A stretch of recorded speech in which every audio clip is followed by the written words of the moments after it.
네, 안녕하세요. 반갑습니다. 설린대학교 간호학부 교수 김연옥입니다.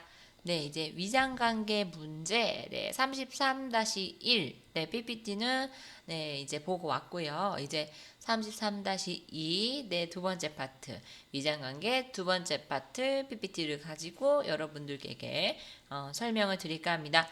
아마 내분비 쪽 말고 위장관계 문제가 조금 더 여러분들이 많이 들어보셨고 조금 다루기가 쉬웠지 않나라는 생각이 좀 듭니다.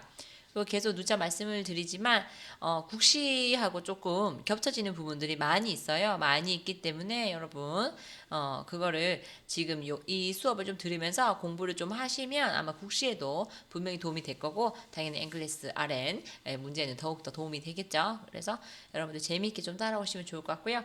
최대한 시간을 25분에 맞추어 드리려고 굉장히 노력 중입니다. 25분에 맞춰서 해드리는 게 그렇더라고요. 이게 온라인 수업 같은 경우 오프라인 수업도 사실 집중도가 조금 시간이 지나면 떨어지지만 온라인 같은 경우는 더욱더 집중력이 떨어지죠. 그렇기 때문에 최대한 25분에 제가 맞춰드리려고 노력을 할 거고요. 제가 지금 이거 녹음을 하는 시간도 좀 오후 점심을 먹고 나서 지금 촬영을 하고 있는데 굉장히 졸립니다. 이제 피곤한 상태로 지금 하고 있고, 여러분들도 이렇게 조금 오후 시간대는 좀 이런 게 중요한 것 같아요. 요새는 그 워라밸이라는 걸 굉장히 중요하게 생각하시잖아요, 여러분. 그래서 조금 그 여러분들 이제 일이 아니고 공부죠. 그래서 공부와 조금 휴식 이런 걸 좀 밸런스를 맞춰가면서 자기들이 좋아하는 취미라든지 또 휴식을 조금 가지면서 그러한 밸런스를 좀 맞춰가는 것이 저는 중요하다고 생각이 듭니다. 자, 볼까요? 위장관계 문제 시작하도록 하겠습니다.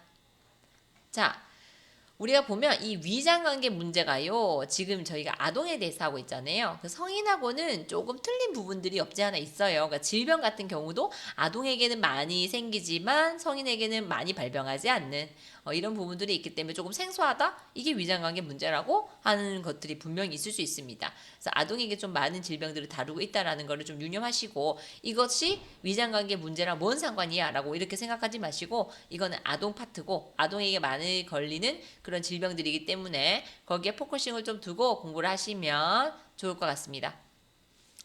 자, 페이지 413페이지고요. 선천성 거대 결장입니다. 자, 그림 밑에 있어요. 39-4 그림이 있고요. 자, 이거 한번 보세요.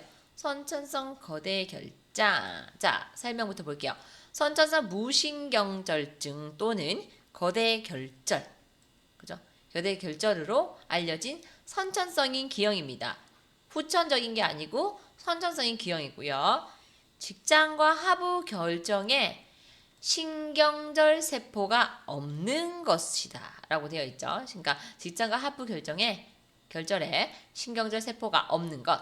그러니까 소장의 연동운동이 적절하지 않아서 기계적 장폐색이 일어날 수가 있고요. 그렇죠? 연동운동이 이렇게 운동해서 꿀렁꿀렁 내려가는 그것이 적절하지 않아서 장폐색이 일어날 수 있고요. 가족 성향의 선천성 기형이나 다운증후군, 비뇨생식기 기형과 같은 다른 기형들과 연관되어 있는 것으로 보인다 라고 되어 있고 직장 생검은 신경절 세포가 없다는 조직학적 증거를 제시할 수 있고 가장 심각한 합병증은 열, 심한 피로감, 위장관계 출혈과 너무 묽은 설사를 동반하는 장염입니다. 그리고 경증이나 중등도의 질환의 치료는 변 완화제와 직장 세척을 통해서 만성 변비를 경감시키는 것이 기본입니다. 그래서 그러나 대부분의 아동들은 수술이 필요하고요. 중등도에서 심한 경우에 치료는 2단계 외과적 수술이 필요합니다. 그래서 첫 번째는 신생아기에는 아주 아기 때 일시적인 결장류를 통해서 장폐색을 완화시키고 정상적으로 신경을 자극시켜서 팽창된 장이 정상 크기로 돌아오게 해야 되고요. 다음 장을 부분적으로 잘라내는 완전한 외과적 교정술을 시행합니다. 이때는 결장류를 폐쇄시키게 됩니다. 자, 그래서 보시면 여기가 팽창된 S결장이고요. 여기가 이제 뭐라고 되어 있어요?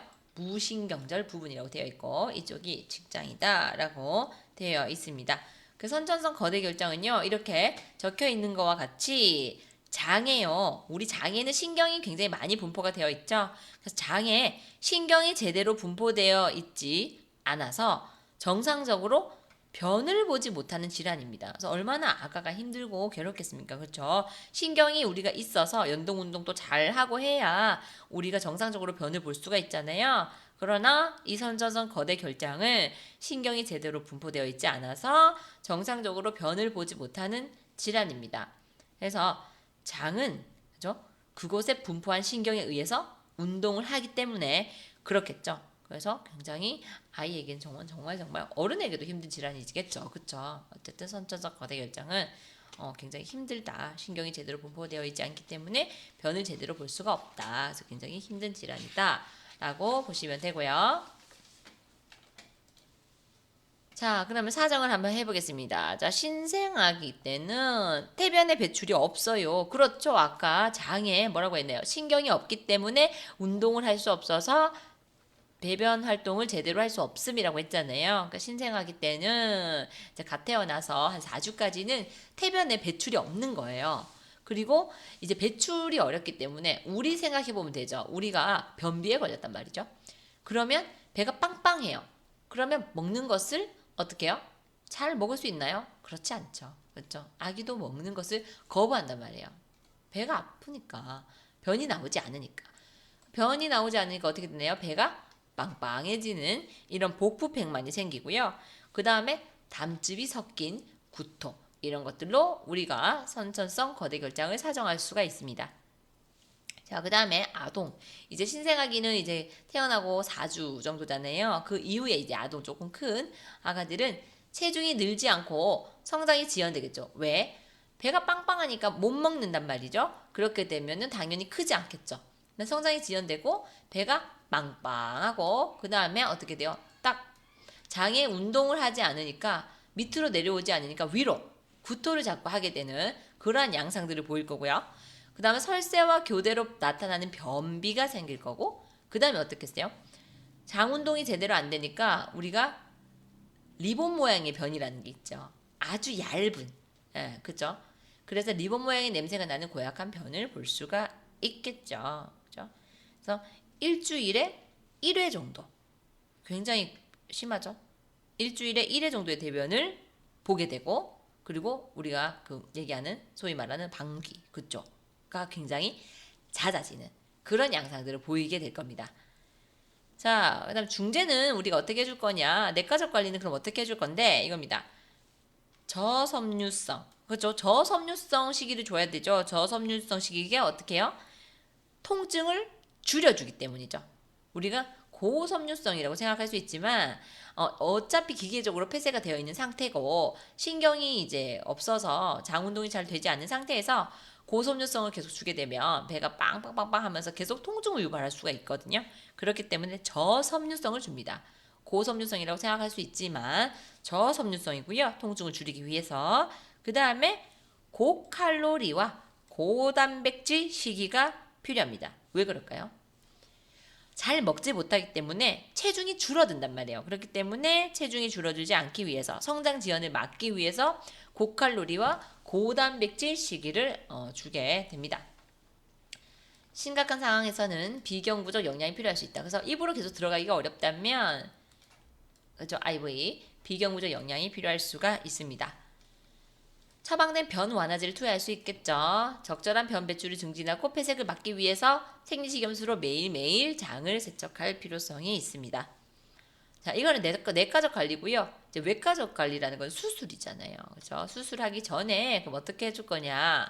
일단 장 기능을 사정해 줘야 될 거고 처방대로 장을 준비를 해줘야겠죠. 장을 조금 비울 수 있으면 비운다든지, 그죠? 뭐 관장을 해서 비운다든지, 뭐 이러한 장 처치를 해줘야 되는 거죠.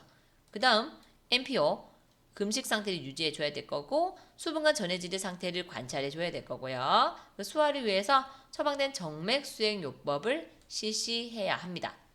장내 세균을 제거하기 위해서 처방된 항생제를 투여해야 되고요. 아이오 체크, 그쵸? 인테이크 아웃풋을 늘 잘 관찰해 줘야 되겠죠. 먹는 양은 이만한데 배설량은 너무 적다. 이런 것들 밸런스들을 잘 봐줘야 된다.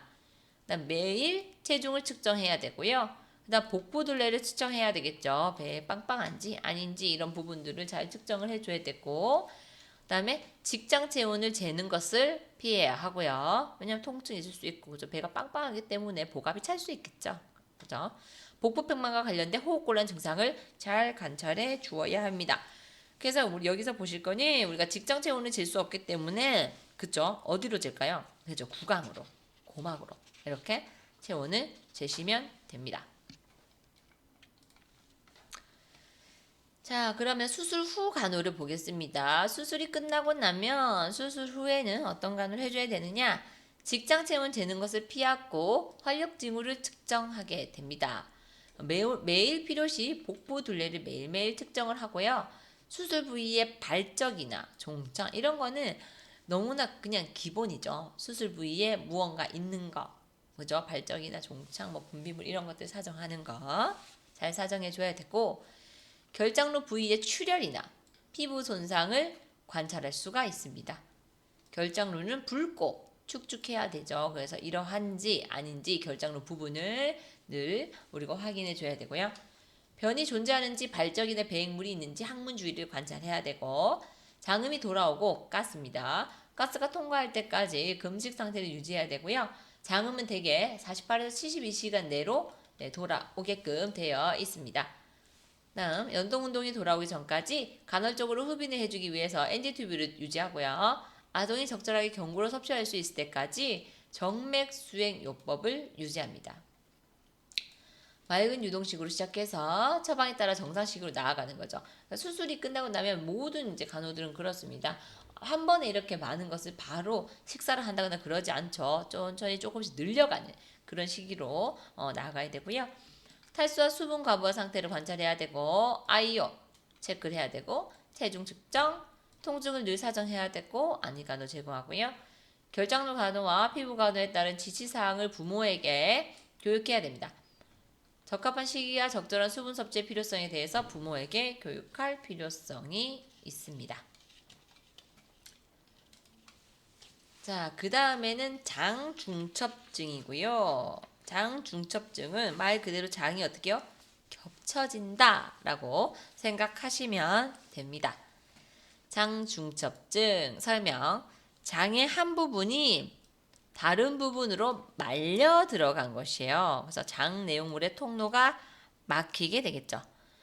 그래서 상부장이 하부장 속으로 말려 들어가는 것입니다. 상부장이 하부장 속으로 말려 들어가는 것. 그래서 회맹부가 대장 안으로 들어가는 것이 95%로요. 가장 흔합니다. 회맹부가 대장 안으로 들어가는 것. 그것이 가장 흔하다라고 볼 수가 있고요. 자, 사정은요. 태아와 같은 무릎을 가슴에 끌어당겨서 붙이고 소리를 지르며 우는 심한 산통성 복통입니다. 배가 아주 심하게 아프다는 거죠. 그렇기 때문에 너무 아프니까 무릎을 이제 가슴으로 끌어당겨서 막 소리를 지르면서 이제 우는 거죠.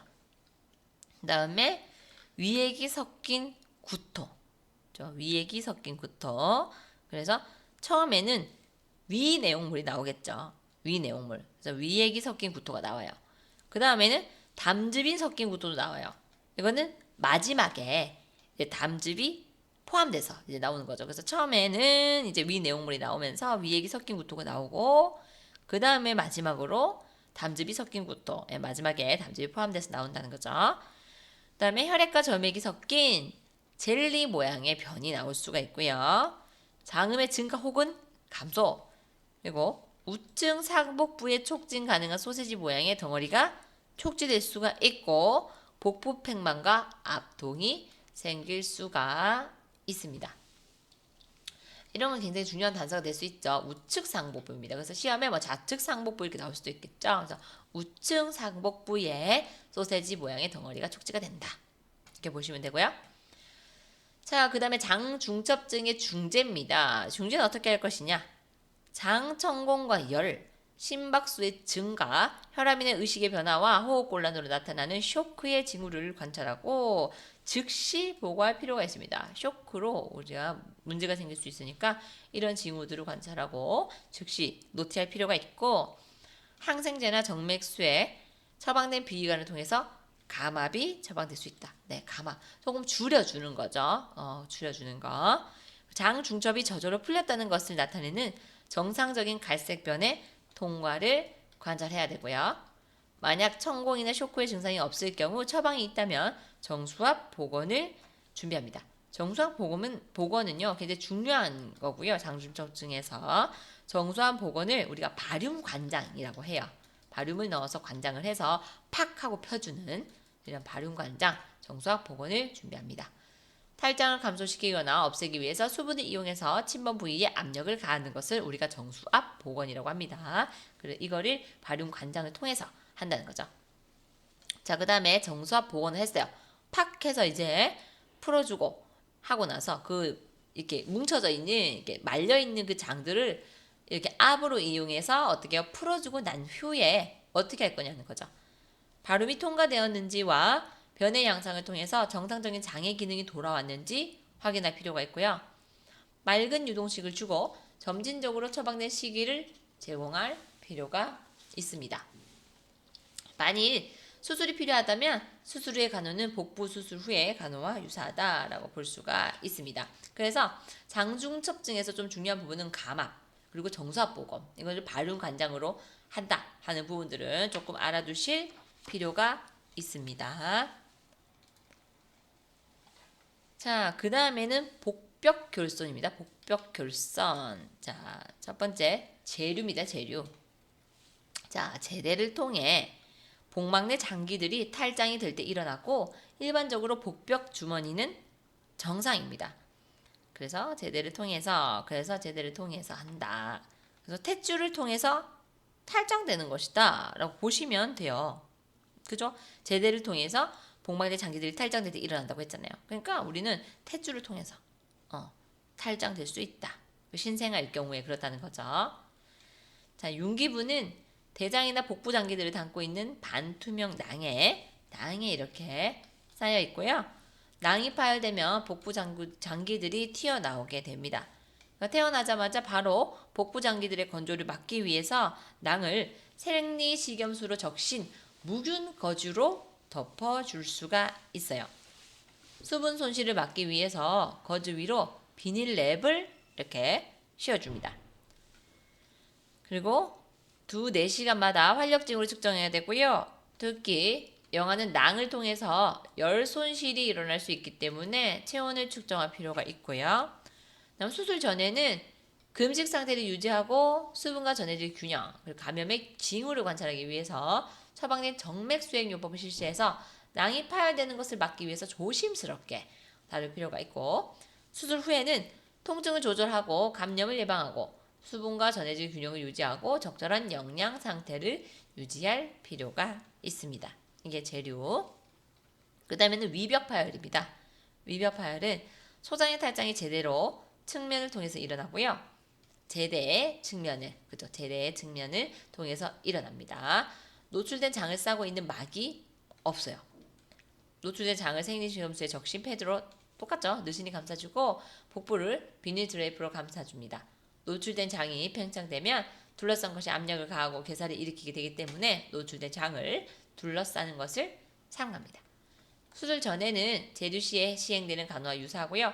낭을 둘러싸는 막이 없기 때문에 수술은 출생 후 몇 시간 안에 실시하는 것이 좋고, 수술 후에는 대부분의 영아들은 지연된 장폐색을 경험하고 기계적 항기와 비경구 영양이 필요합니다. 그 외에는 제류 시의 간호와 유사하다라고 볼 수가 있어요. 그래서 사실 시험 부분에 이런 위벽 파열이라든지 이런 부분은 크게 중요한 부분이 아닙니다. 그래서 제가 앞쪽에 지금 얘기했던 장중첩증 이런 건 굉장히 중요한 거고요. 선천성 거대 결정도 좀 중요한 부분이고, 이 중에서 뽑자면 장중첩증이 시험에 가장 많이 나온다라고 볼 수가 있어요. 자, 그 다음에 제대 탈장과 서해부 탈장 음낭 수종입니다. 그래서 어쨌든 어느 부위에서 장이 탈출하느냐 하는 부분인 거예요. 그죠? 이렇게 보시면 되고요.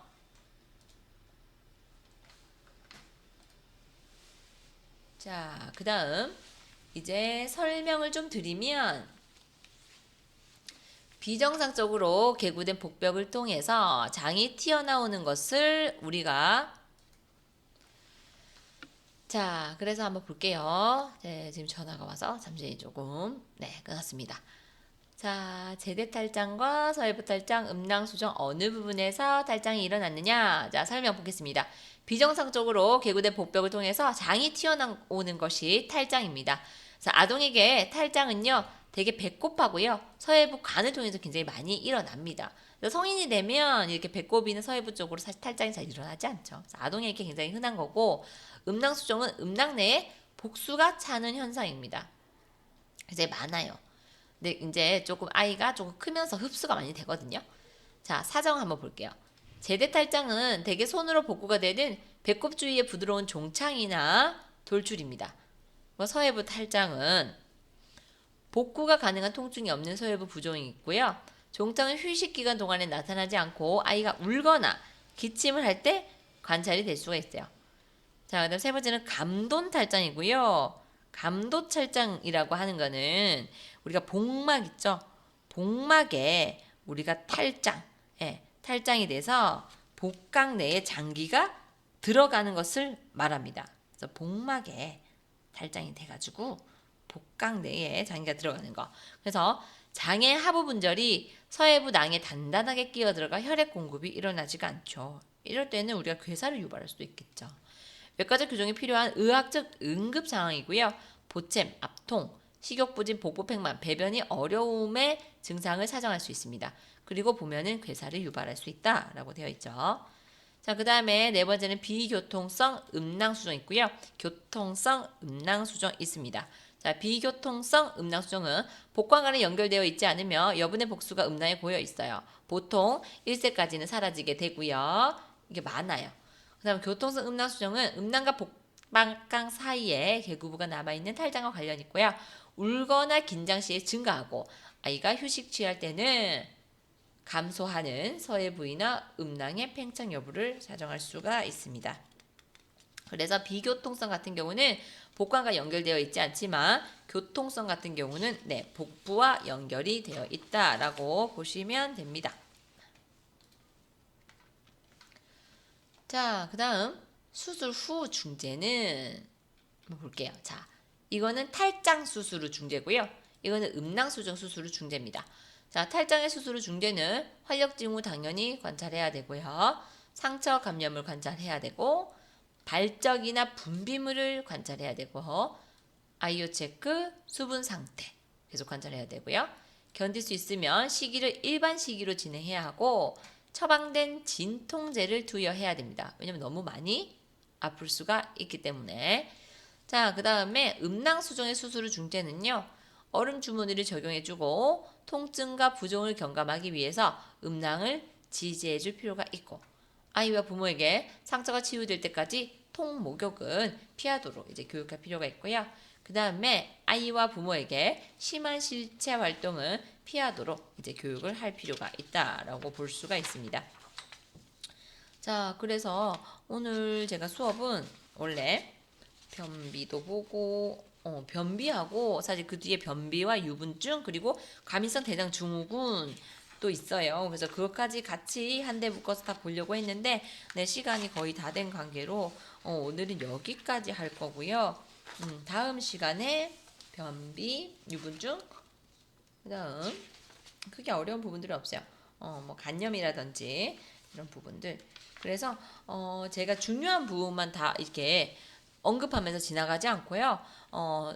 이게 아마 교과서에 있는 걸 제가 지금 다 번역을 한 부분이기 때문에 거의 다 번역이 되어 있을 겁니다. 그래서 뭐 중요한 것만 요약해서 가는 것이 아니고 하나하나 다 보고 간다고 생각하시면 되고 제가 위에 페이지가 다 있잖아요. 그래서 여러분들은 아마 책을 다 보면서 오실 거예요. 그래서 제가 이 PPT를 올려드릴 테니까요. 이 PPT는 제가 이제 해석을 다 해놓은 본이니까 이걸 옆에 펴두시고 여러분들 책에 뭐 쓰시든지 붙이든지 하셔가지고 같이 그 영어와 함께 보면서 가시면 좋을 거라고 생각이 좀 듭니다.